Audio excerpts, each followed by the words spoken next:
I always used to say to people, yeah, I'm Christian, or when you'd like to perform and they'd ask you your religion, I'd be like, yeah, I'm Christian, I believe in God.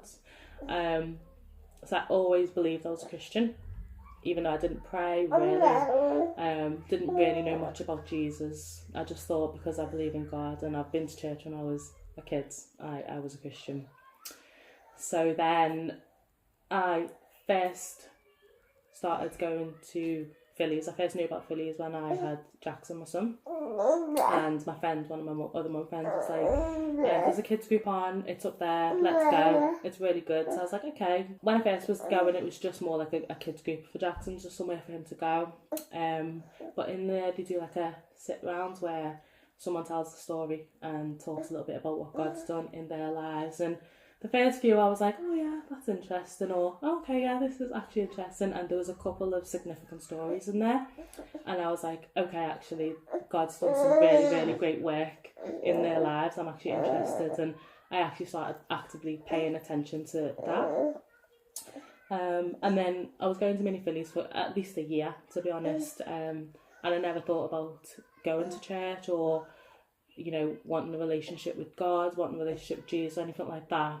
And Alice had sent me a voice message, and she just said, I was actually thinking there's this thing that we've got, it's called the Explore group, and it looks at like the foundations of what Christians believe.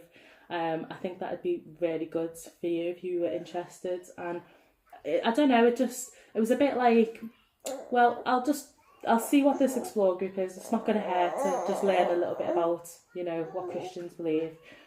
And like we did the first session, and it's kind of talking a little bit about, a little bit of foundations of what Christians believe, why Christians are Christians. They're only like short sessions.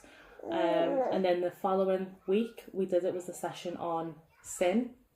And that session was when it really it was like a light bulb just turning on in my head, to be honest. Like, I remember saying to Alice, like, at the end of it, like, I can't believe I'm actually a sinner. Like, and I've always said to everybody, like, I'm such a good person. Like, I don't go around hurting anybody. I don't rob, steal or anything. And I'm a good person. I'm a Christian. I'm a good person. And it was only until I did this session, it just made me realise that I'm not a good person. Like, I'm actually such a sinner. And I remember it was either Alice or the guy on the video saying, imagine standing before God, getting judged, knowing everything that you've done, how would you feel?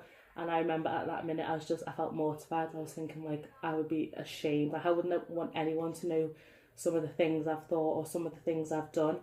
So then we got to the third week, and then that was like all the good news, and it was like, Jesus has died for us, we're saved, he's given us this amazing gift. So then at that session I was just like, okay, I can understand now why people dedicate their lives to wanting to follow Jesus, for taking that for you and giving you this gift and giving you eternal life at peace. So after we did that session, I then just really wanted to learn about Jesus more. I wanted to actually like start following God, and I wanted Jesus to start doing works in my life. So yeah.